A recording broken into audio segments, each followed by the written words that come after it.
नमस्कार। ऊंचाई पर काम करने में जोखिम तो है, लेकिन सही उपकरणों के साथ ये काम पूरी तरह से सुरक्षित भी हो सकता है। आज हम गहराई से समझेंगे पर्सनल फॉल अरेस्ट सिस्टम यानी PFAS को। ये एक ऐसा सिस्टम है जिसे सिर्फ और सिर्फ जिंदगियां बचाने के लिए ही डिजाइन किया गया है। अच्छा, ऊंचाई पर काम करने के खतरों को समझने के लिए सबसे पहले ये जानना जरूरी है कि कंस्ट्रक्शन इंडस्ट्री में होने वाली मौतों की सबसे बड़ी वजह क्या है। जवाब है गिरना। ये एक ऐसा चौंकाने वाला सच है जो इस विषय की गंभीरता को साफ साफ दिखाता है। ओशा यानी कि occupational safety and health administration के मुताबिक अगर कोई 1.8 मीटर यानी करीब 6 फीट से ज्यादा ऊंचाई पर काम कर रहा है तो फॉल प्रोटेक्शन अनिवार्य है। इसका मतलब साफ है, ये खतरा सिर्फ ऊंची ऊंची इमारतों पर ही नहीं बल्कि कई आम वर्क साइट्स पर भी हर वक्त मौजूद रहता है। तो इस पूरी जानकारी को अच्छी तरह से समझने के लिए हम इसे 4 हिस्सों में देखेंगे।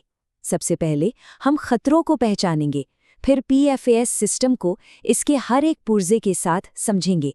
इसके बाद बेहद ज़रूरी कैलकुलेशन और इंस्पेक्शन पर नज़र डालेंगे और आखिर में बचाव और नियमों की बात करेंगे।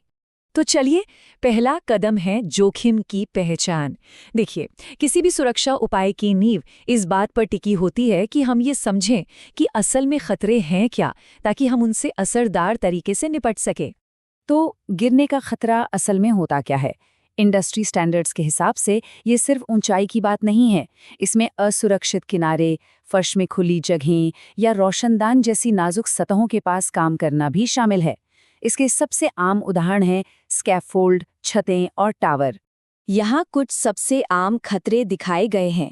निर्माणाधीन इमारतों के खुले किनारे, जिन्हें लीडिंग एजेस कहते हैं, से लेकर सीढ़ियों और असुरक्षित प्लेटफॉर्म्स तक ये खतरे लगभग हर साइट पर मौजूद होते हैं।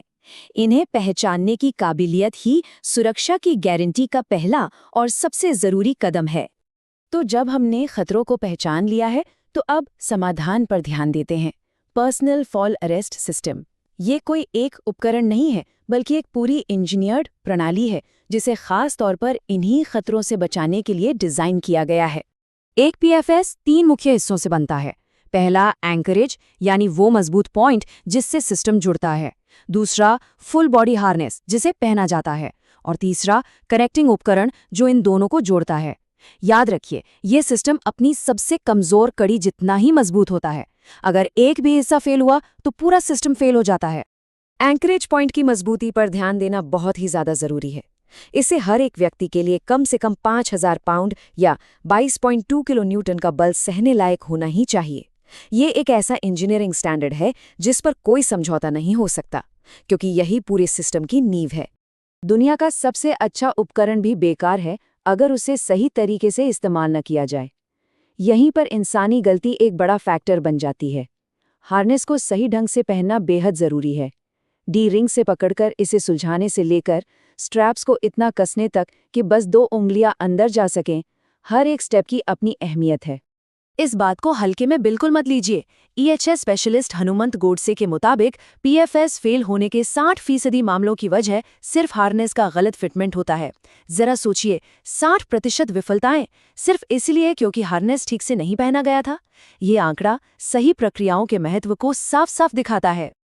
अब हार्नेस को एंकरेज से जोड़ने के लिए कई तरह के उपकरण आते हैं, जैसे शॉक एब्जॉर्बिंग लैंडयार्ड्स जो गिरने के झटके को कम करते हैं, वर्टिकल और हॉरिजॉन्टल लाइफलाइंस जो मूवमेंट की आज़ादी देती हैं, और सेल्फ रिट्रैक्टिंग लाइफलाइंस या SRLs जो केबल को हमेशा टाइट रखती हैं। हर एक का इस्तेमाल काम की ज़रूरत के हिसाब से ही किया जाता है। ठीक है, तो अब हार्डवेयर से आगे बढ़कर मानवीय जिम्मेदारियों पर फोकस करते हैं। सही कैलकुलेशन और रोजाना होने वाला इंस्पेक्शन। सुरक्षा सुनिश्चित करने में ये दोनों ही बेहद जरूरी हैं। फॉल क्लियरेंस एक बहुत ही जरूरी कैलकुलेशन है। इसका मतलब है वो कम से कम दूरी जो गिरने की हालत में किसी को नीचे टकराने से बचाए। इसमें सिर्फ ऊंचाई नहीं बल्कि फ्री फॉल की दूरी, शॉक एब्जॉर्बर कितना खुलेगा, हार्नेस कितना खिंचेगा, वर्कर की अपनी हाइट और ऊपर से एक सेफ्टी मार्जिन, सब कुछ जोड़ा जाता है। ये एक जटिल लेकिन जिंदगी बचाने वाली गणना है। और ये स्लाइड दिखाती है कि सही उपकरण चुनना कितना ज्यादा जरूरी है।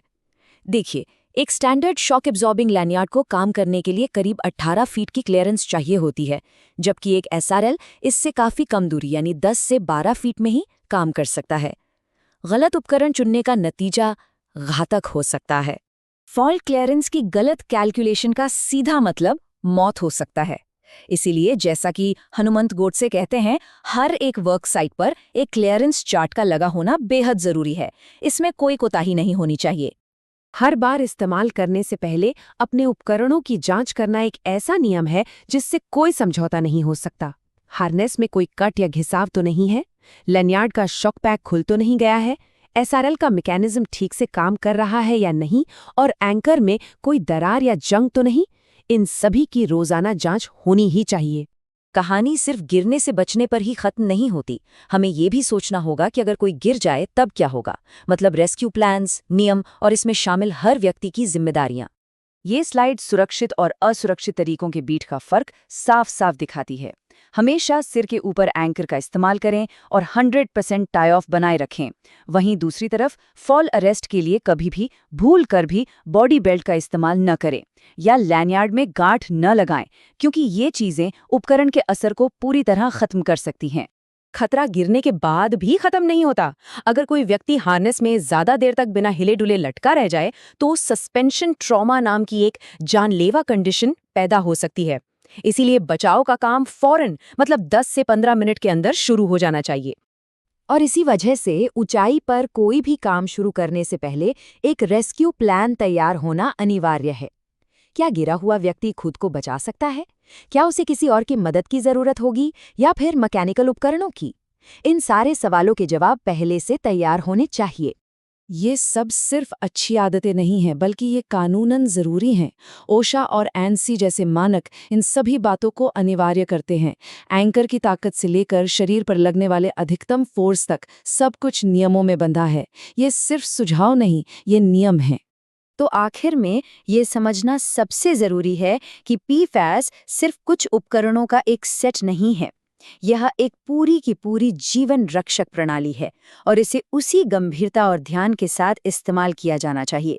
गिरने से रोकने की तैयारी करना एक बात है, पर सोचने वाली बात यह है कि क्या गिरने के बाद के लिए बचाव योजना भी उतनी ही मजबूत है? ये एक जरूरी सवाल है जिस पर हर किसी को विचार करना चाहिए।